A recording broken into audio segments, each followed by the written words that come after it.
कन्नौज में सनसनीखेज वारदात और प्रेमिका की हत्या कर प्रेमी ने जान दे दी है। पहले प्रेमिका को गोली मारी, फिर खुद भी सुसाइड कर लिया। युवती की शादी तय होने से नाराज था। एक दिन पहले हुई थी पंचायत। मामले की जांच में पुलिस जुटी। सौरिक थाना क्षेत्र के सुल्तानपुर गांव का मामला बताया जा रहा है, जहां पर प्रेमिका की हत्या कर प्रेमी ने अपनी जान दे दी है। तो कन्नौज में सनसनीखेज वारदात, प्रेमिका की हत्या की और उसके बाद प्रेमी ने अपनी भी जान दे दी। पहले प्रेमिका को गोली मारी, फिर खुद भी सुसाइड किया। युवती की शादी तय होने से नाराज था प्रेमी। एक दिन पहले पंचायत भी हुई थी। मामले की जांच में पुलिस जुटी हुई है। सौरिक थाना क्षेत्र की सुल्तानपुर गांव का मामला। प्रदेश भर में अवैध कब्जे के खिलाफ ताबड़तोड़ एक्शन जारी है। शहर शहर कार्रवाई से अतिक्रमणकारियों की शामत आ गई है। श्रावस्ती से लेकर संभल हर जगह बुलडोजर गरज रहा है। अवैध मदरसा, अवैध मस्जिद के साथ सभी अवैध निर्माण प्रशासन के निशाने पर है। बुलडोजर प्रहार से सभी अवैध निर्माण देखते ही देखते मिनटों में जमींदोज हो गए हैं। अवैध कब्जे के खिलाफ प्रदेश भर में प्रशासन का एक्शन जारी है। चुन चुनकर अवैध निर्माण पर बुलडोजर प्रहार हो रहा है।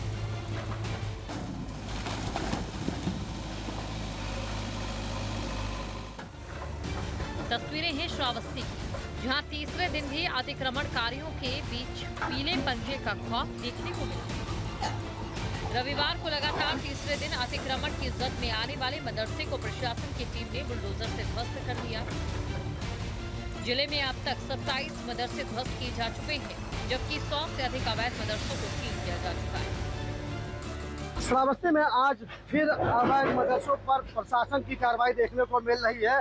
हाँ, अगर हम आज हो रहे कार्रवाई की करें तो आज 27वां मदरसा श्रावस्ती में जमींदोज किया जा रहा है। ये बुलडोजर की जो कार्रवाई है, आप देख पा रहे होंगे कि किस तरह से यहाँ पर शासकीय जमीन पर बने अवैध मदरसे पर बुलडोजर की कार्रवाई करके उसको जमींदोज करने की जो कार्रवाई है वो की जा रही है। आपको दिखा दें कि ये जो मदरसा बना हुआ है, यहाँ पर ये गिरन थाना क्षेत्र में मौजूद है, जहाँ पर अवैध तरीके से मदरसे को संचालित किया गया था और आज उसे बुलडोजर की कार्रवाई करके जमींदोज करने की जो कार्रवाई है वो की जा रही है। वहीं आपको बता दें कि श्रावस्ती जिले में अगर हम अवैध मदरसों की बात करें तो श्रावस्ती जिले में 192 अवैध मदरसे हैं, जबकि 105 मान्यता प्राप्त मदरसे यहाँ पे पाए गए हैं। आप तस्वीरों में पीछे देख पा रहे हैं कि किस तरह से यहाँ पर अवैध मदरसों पर बुलडोजर की कार्रवाई करके उसको ध्वस्त करने का जो काम है वो जिला प्रशासन के द्वारा किया जा रहा है।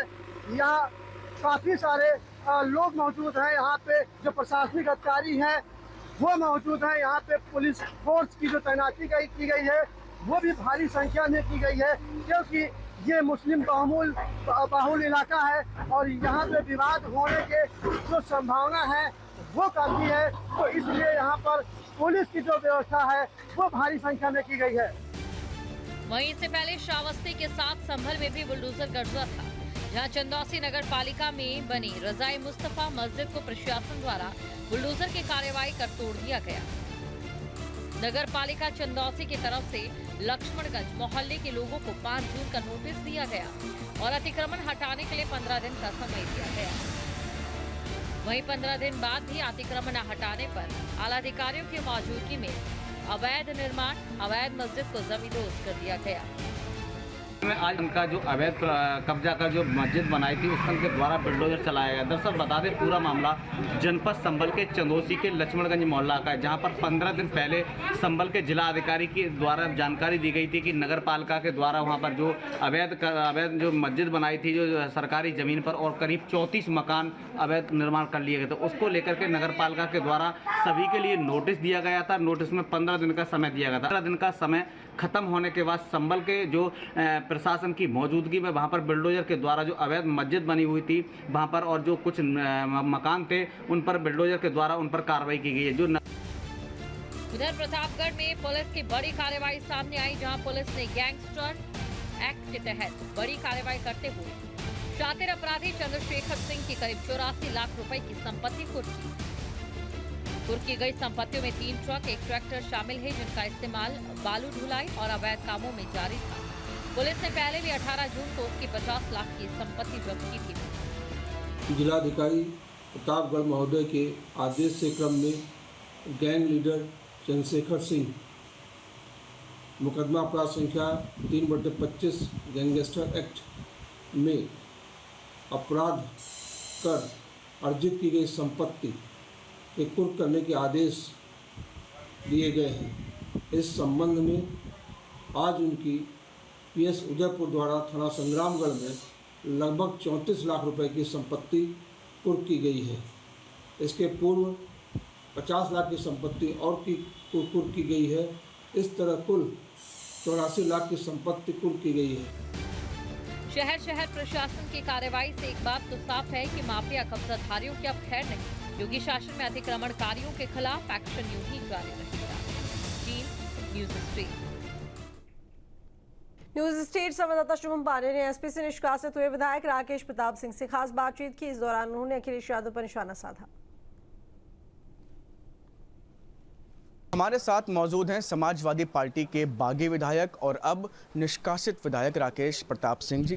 सर, क्या कुछ कहना चाहेंगे? आज समाजवादी पार्टी की तरफ से ट्वीट किया गया है, जानकारी दी गई है, क्या कहेंगे? मैं धन्यवाद दूंगा, आभार व्यक्त करूंगा माननीय राष्ट्रीय अध्यक्ष समाजवादी पार्टी का कि उन्होंने देर से ही सही लेकिन सही निर्णय लिया। अगर सही बोलने वाले लोगों को बगल नहीं बिठाया जा सकता तो तुरंत हटा देना चाहिए था। तो मुझे लगा कि कहीं ना कहीं थोड़ा देर हुआ, जल्दी होना चाहिए था। क्या कहना चाहेंगे? इस दौरान काफ़ी समय बीता, काफ़ी तमाम चीज़ों को लेकर के आरोप, आपके ऊपर भी आरोप प्रत्यारोप हुए, आप लोग का क्या स्टैंड है? देखिए, सही बात बोलता रहा। सही बात यह है कि अयोध्या ना जाने देना, बगावत किया कि क्यों नहीं जाने दिया जा रहा है। रामचरितमानस फड़वाई जलवाई गई, विरोध में बोला कि क्यों ये हो रहा है, स्पष्टीकरण मांगा जाए।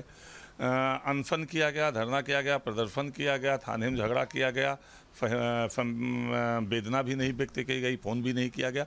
तो सही बात सुनना नहीं है और केवल जाति जाति में बांट कर अपने साम्राज्य को, अपनी संपत्ति को केवल बढ़ाने का षड्यंत्र रचा जाएगा तो कैसे इसको बर्दाश्त किया जा सकता है। मैं आपको एक उदाहरण देता हूँ कि क्या मेरे किसी सहयोगी के साथ कोई घटना हो जाए तो मैं उसको फ़ोन ना करूं, उसके दरवाजे पर ना जाऊं, उसके साथ ना खड़ा हूं तो मेरे साथ कितना दिन रहेगा। थाने में मेरी झगड़ा हुई, एक फ़ोन इन्होंने नहीं किया, अपने कर्म पे भी विचार करें। 11 दिन अनशन पे रहा, एक फ़ोन इन्होंने नहीं किया, अपने कर्म पे भी विचार करें। मेरा एक्सीडेंट हुआ, संजय गांधी में भर्ती हुआ, अपने और एक फ़ोन तक इनका नहीं आया, अपने कर्म पे विचार करें। तो इनको अपने कर्म पे विचार करना पड़ेगा। और ऐसा आज मेरे साथ हुआ, कल सबके साथ होगा, ये सब के साथ होगा। जब भी किसी समाजवादी पार्टी के मूलभूत कार्यकर्ता, ईमानदार कार्यकर्ता को उनके राष्ट्रीय अध्यक्ष की जरूरत होगी तो राष्ट्रीय अध्यक्ष नहीं खड़ा होगा उनके साथ। लगातार इस राज्यसभा चुनाव से आपको लेकर के चर्चाएं उठी और अब जब कार्रवाई हुई तो मात्र 3 लोगों पर ही हुई, 8 लोगों के नाम थे, इस पर क्या कहें? विवाद तो राष्ट्रसभा चुनाव के 1 साल पहले से भाई शुरू हो गया था। ये राज्यसभा का चुनाव तो 1 साल बाद आया है। मंच और माइक हाथ में लेके सही बात तो 1 साल पहले से शुरू कर दिया था कहना। तो अब वो उसका जवाब वो दे सकते हैं कितना विलम्ब उन्होंने क्यों किया। बाकियों पर कार्रवाई भी नहीं करी, सिर्फ आप ही लोग। अब इसका भी जवाब वो दे सकते हैं। बाकी पूजा पाल जी तो हो सकता है पीडीए का हिस्सा मान के अभी फिर से उनको वापस लेना चाहते हों कि जिनके पति के हत्यारे को टिकट देके विधायक बनाने का काम इन्हें समाजवादी पार्टी ने किया था, पीडीए का सदस्य मान के उनको रोका जा रहा हो, कभी हो सकता है लौट आएँ। लेकिन मुझे नहीं लगता कि ये, मैं केवल इस पर इतना कह सकता हूँ कि ये अभी तक जातियों में बांट के राजनीति की जाती थी, अब विधायकों को भी बांटा जा रहा है। क्या आप लोग के साथ अभी क्या और भी लोग, कुछ विधायक क्या समाजवादी पार्टी के हैं जो आप लोग के साथ आना चाहते हो? अब ये तो दुखी तो बहुत हैं। जब हम लोग सदन में बैठते हैं तो कई आते हैं कि उस समय आपने नहीं बताया, नहीं मैं भी यही निर्णय ले लेता। तो अभी फिलहाल क्या रणनीति है आप लोगों की? क्षेत्र में काम करना और क्षेत्र की जनता के दुख दर्द में शामिल होना और क्षेत्र का विकास करना। भाजपा को लेकर के कोई निर्णय लिया गया फिलहाल अभी उसमें जाने को लेकर? अभी गौरीगंज में बैठूंगा, फिर विचार करूंगा जिन्होंने सदन में भेजा है। जहाँ भक्ति है हर शब्द में, कथाओं में छिपे हैं दिव्य रहस्य और ज्योतिष देता है जीवन को दिशा। धर्म से जुड़ी हर बातों को जानने के लिए हमारे चैनल स्तुति को सब्सक्राइब करें। चैनल पर जाने के लिए इस लिंक पर क्लिक करें।